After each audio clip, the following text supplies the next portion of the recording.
एक बार उनका दर्शन करने के लिए बादशाह अकबर आया। तानसेन ने कहा कि बादशाह बनकर के जाओगे तो हमारे गुरुजी नहीं मिलेंगे, अपना रूप बदल करके चलो। तो बादशाह अकबर तानसेन का तंबूरा उठाने वाला बनकर के गया। जैसे ही स्वामी श्री हरदास जी महाराज के सन्मुख पहुंचे, स्वामी जी महाराज जैसे ही गाने लगे, तानसेन ने मना किया था अकबर को कि वाहवाही मत करना, हमारे गुरुजी को वाहवाही करने वाले अच्छे नहीं लगते। लेकिन अकबर खूब सोच के क्या वाहवाही नहीं करूंगा, लेकिन आदत से मजबूर जैसे ही स्वामी जी ने गाना प्रारंभ किया, अकबर के मुख से वाह वाह वाह निकल पड़ी। तुरंत स्वामी श्री हरदास जी ने नेत्र खोलकर, कौन है ये? इसके स्वर से पता लगता है कि कोई मुगल सल्तनत का व्यक्ति है। ए तानसेन, किसको लेके आए हो? बोले महाराज, जहां पना अकबर हैं, हिंदुस्तान के इस वक्त राजा हैं। मैंने इनसे कहा कि राजवेश में जाओगे तो गुरुजी नहीं मिलेंगे, तो तंबूरा उठाने वाले बन के आए। स्वामी जी खूब हंसे, बोले चलो संत दर्शन के लिए दीन तो बना।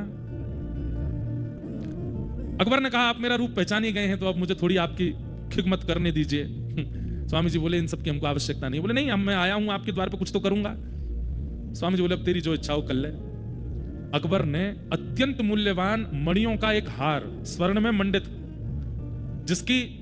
जिसका मूल्य उस काल के भारत में कोई आकलन नहीं कर सकता था, ऐसा अमूल्य हार मणियों का निकाल करके स्वामी जी के गले में पहना दिया। स्वामी जी ने पहन लिया।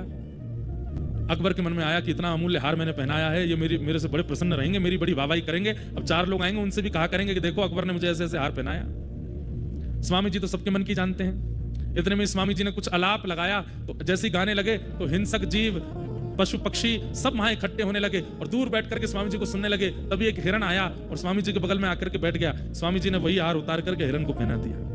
अकबर बोला रुकिए, ये क्या कर रहे हैं, क्या कर रहे हैं? इतने में तो हिरण भाग गया वहां से, हार पहन करके वन में चला गया। अकबर बोला राम नाम, कैसे व्यक्ति हैं, इतना महंगा हार, इतना अमूल्य हार, अरे आपको नहीं चाहिए था तो मुझे ही वापस कर देते, मैं अपनी रानियों को दे देता, किसी और को दे देता, एक हिरण को पहना दिया, इतना भी मूल्य नहीं समझा आपने मेरे द्वारा प्रदत्त की गई सामग्री का। स्वामी जी बोले बैठ जा, बहुत देर रह गई है तो बोलते बोलते, मन में यूं ही विचार करके आयो कि तेरी प्रशंसा करेंगे हम, रुक जा। फिर कुछ गाया तो जैसा वो हिरण था ऐसे असंख्य हिरण प्रकट हो गए और सब हिरणों के गले में वही हार था जो अकबर ने पहनाया। और बोले सुन देख, सबन के गले में हार हैं। बोला हाँ, वैसा ही हार है जैसा तैने पहना। बोला हाँ, लेकिन शर्त ये, बोले क्या? अब तू जा, अपनों वारों हार ही लेके चलो जाए, यहाँ तेरो वारों कौन सा ढूंढ ले।